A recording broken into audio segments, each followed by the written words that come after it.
This is John Neal reporting for River City Sports. With me is the head coach of the Boyd Buchanan Buccaneers, Coach Grant Reynolds. Coach, started 0-5. You're now sitting at 4-5. District championship coming up.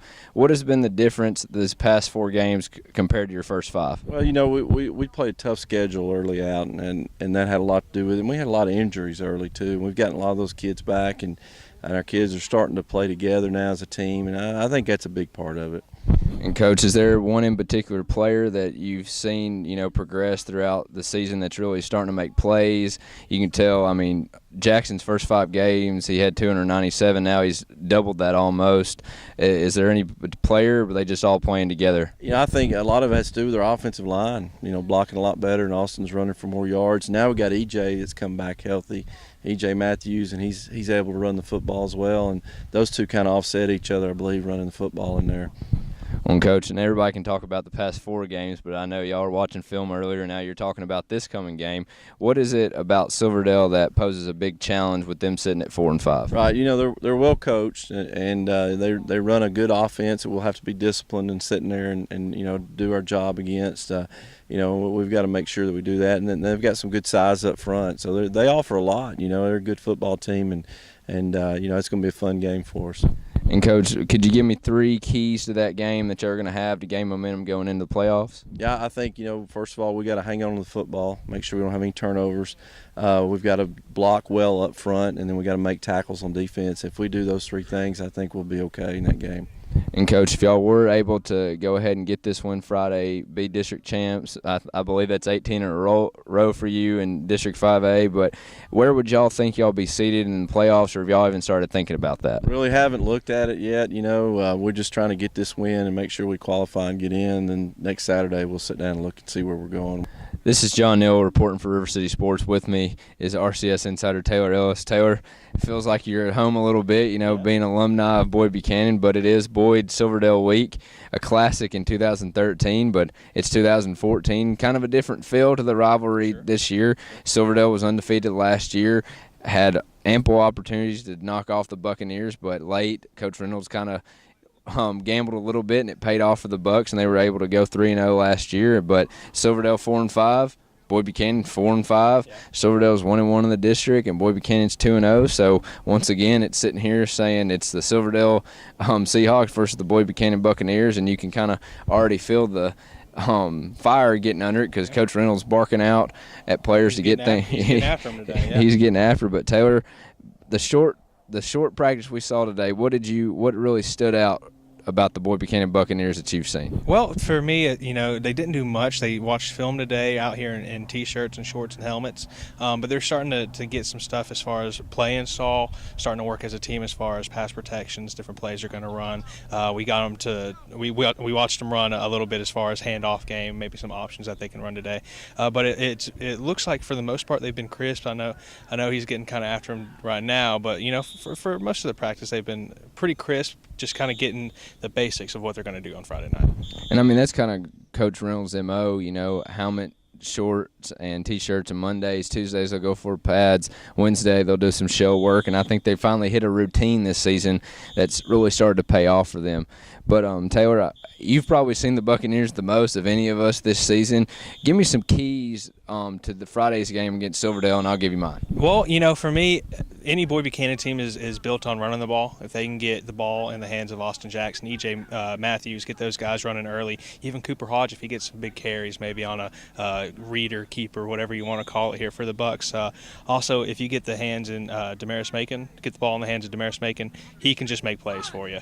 Watched him play Copper Basin. He had a couple of big catches, a big touchdown from Cooper Hodge. But the run is going to set up the pass and getting the ball in those playmakers' hands. And, talking a little bit about my side of what I think it's going to be is the one thing to take away, I think, has been the, what would you say, the coming or the breakout the arrival of E.J. Matthews. He had 5 attempts the first 5 games and had 29 yards. Now he's had 26 attempts and over 203 scores, I believe, and that's really taking this offense to the next level.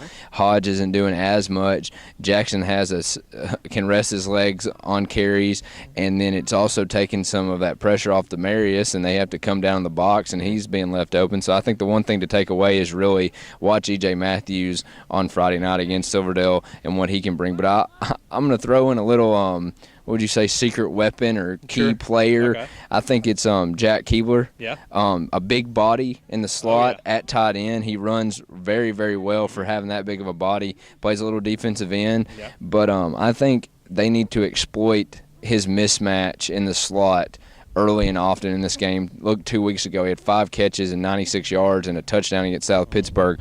So I think if he can get going, I think Boyd will be it should be a Boyd Buchanan night for them. Sure. But anything can happen on a holiday. That's true. It is Halloween. It is Halloween, so I bet Silverdale will be rocking and rolling. But you've seen him a little bit. Let's swing over to the defensive side for Boyd Buchanan. We didn't see him much today, but talk about me some players, maybe some schemes that they might want to run to slow down that Silverdale multiple attack, wing T, split back, or whatever they run. Sure. Well, kind of hinted on it earlier in the offense, talking about E.J. Matthews and Austin Jackson. Those guys play linebackers here for the Bucks. A lot of guys play both ways.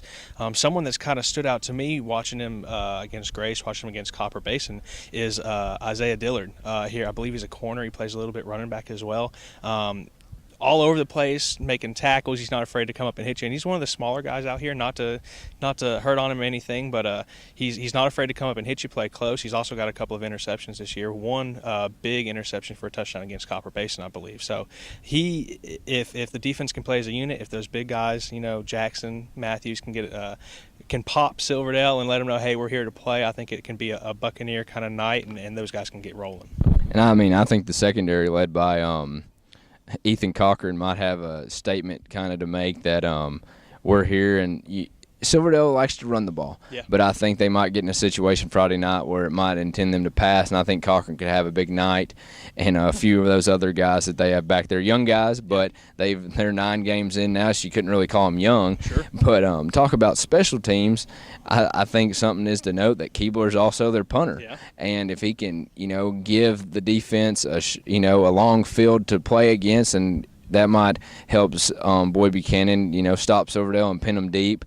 And if they're able to do that and can win all 3 phases of the game and not turn the ball over, I think Boyd Buchanan can roll on to a 5th straight win and gain some momentum going in the playoffs. But, it's going to be a great game, I think.